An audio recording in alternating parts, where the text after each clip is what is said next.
अजय जी, कल जो घटना हुई थी जादवपुर में, उसको लेके काफ़ी सुर्खियों में इस समय खबरें हैं। आप लोग भी कल मिलने गए थे, आज ब्राह्मण महासभा के लोग मिलने पहुंचे हैं और बताया है कि जो वहाँ कथावाचक गए थे उन्होंने अपने नाम बदल के गए थे, जो आक्रोश इसी वजह से देखने को मिला। क्या मामला है पूरा? देखिए, जो कल घटना हुई है बहुत ही निंदनीय है। सभ्य समाज में इस तरह की घटना नहीं होना चाहिए। और जहाँ तक कि ब्राह्मण समाज के लोग आज एसएसपी महोदय से गए थे, तो उन्हें भी कहना चाहिए कि समाज में जो अराजक तत्व हैं वो किसी भी जात के हों, किसी भी धर्म के हों, इस तरह की घटना को अंजाम नहीं देना चाहिए और जो दोषी हो उसके खिलाफ कड़ी से कड़ी कार्रवाई होनी चाहिए।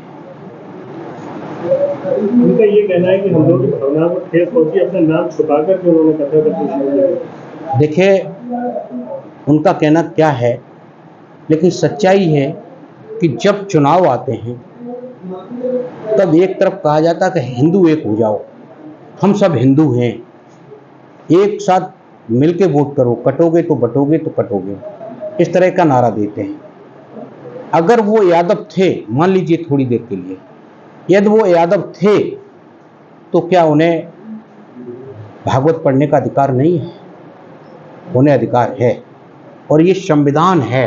ये संविधान सबको अधिकार देता है, सभी को, चाहे यादव हो, चाहे पाल हो, चाहे कुशवाहा हो, चाहे शाक्त हो, चाहे राजपूत हो, जो भी समाज के लोग हैं, संविधान सबको अधिकार देता है। और दूसरी बात, इसके अलावा भी संविधान के बाद भी ये व्यास जो लोग थे, ये बहुत दूर के नहीं थे, अछल्ला के थे। और अछल्ला और दादरपुर में मुश्किल से 10-12 किलोमीटर का अंतर होगा। तो ऐसा कोई नहीं कि हम यहाँ की घटना, हम यहाँ से बाबरपुर के लोगों को या जसवंत नगर के लोगों को हम ये न समझ पाए कि ये कौन जाते हैं। ये सच्चाई, इनको सारा कुछ पता था। ये जालौन में ये गुरु हैं, वहाँ ये महिला भी गई थी और ये भी थी, वहीं एक कार्यक्रम फिक्स हुआ था। लेकिन अब महिला चुप, ये प्रशासन का दबाव हो गया, इसलिए महिला अपने बयान बदल रही। सच्चाई ये है, इसका मास्टरमाइंड एक नारद बाबा जी है और एक डीलर साहब है। नारद बाबा जी गांजे का काम करते हैं, बड़े स्तर से गांजा बेचते हैं और ये जेल भी जा चुके हैं। वहाँ से ये सारी रणनीति बनी है।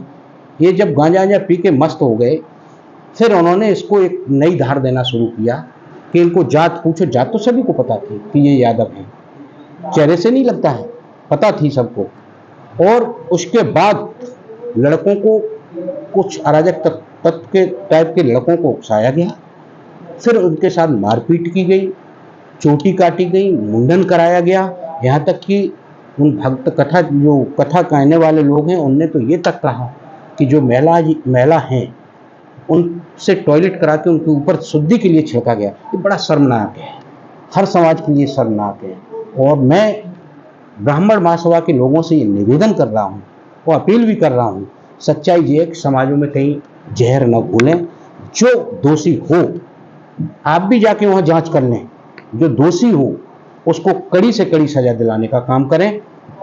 समाजवादी पार्टी भी उनके साथ है और मैं ये कहता हूँ कि जो निष्पक्ष, मैं प्रशासन से भी कहता हूँ, जो दोषी नहीं है उनके साथ कोई अन्याय ना हो। और मैं सारे ब्राह्मणों को दोषी नहीं मानता हूँ, सारे लोग उसमें नहीं हो सकते, लेकिन कुछ अराजक लोग हैं जो स्वयंभू अपने को समझते हैं, आज़ादी के बाद भी सिर्फ अपने ही मौलिक अधिकार समझते हैं और पीडीए के लोगों को सिर्फ और सिर्फ कीड़ा मकोड़ा समझते हैं। तो वही ब्राह्मण महासभा कह रही है कि समाजवादी पार्टी इसमें राजनीतिकरण कर रही है इस मामले को लेकर। समाजवादी पार्टी के लोग, जब ये लोग पिट रहे थे, जब इनकी चोटी काटी जा रही थी, जिनका मुंडन किया जा रहा था, उनके पैरों से नाक रगड़वाई जा रही थी और जिस बाबा का मैंने नाम लिया उसके माथा रखवाया जा रहा था, ऐसे लोग, क्या समाजवादी पार्टी के लोग रात में राजनीति करने गए थे? बोलो कौन थे जो मार रहे थे? उनकी फोटो है ना, वो पकड़े गए हैं।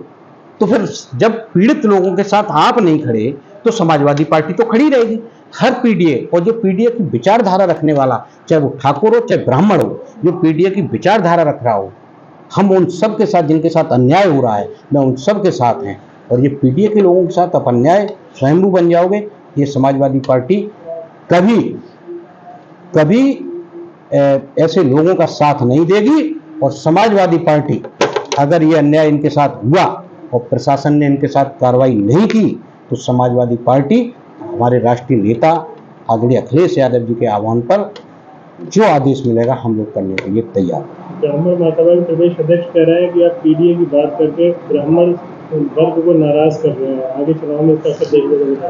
अशर वो बात वोट की कहाँ है, बात वोट की नहीं है, बात इस संविधान की, बात इस संविधान की। मेरे पास ये चच्ची शुक्ला जी बैठे हैं, ऐसा नहीं है, मेरे साथ हर वर्ग है। हम ये बात इस संविधान की है, मुझे वोट से ज्यादा उस संविधान की भी रक्षा करना है, उस संविधान के उस दबे कुचले लोगों की भी रक्षा करनी है, पीडीए के लोगों की भी रक्षा करनी है, जो सदियों से दबे कुचले चले आए उनकी रक्षा हमें भी करनी है। इटावा पुलिस ने जिस तरह तत्परता दिखाती है इस मामले में जो आरोपियों की गिरफ्तारी की है, आप उनकी कार्रवाई से खुश हैं? हाँ, जो अभी तक उन्होंने किया है, एसएसपी महोदय ने जो किया है, जो पुलिस ने किया है, हम अभी तक उनकी कार्रवाई से संतुष्ट हूँ। और जो शेष बचे लोग हैं उनके खिलाफ भी कार्रवाई की जाए।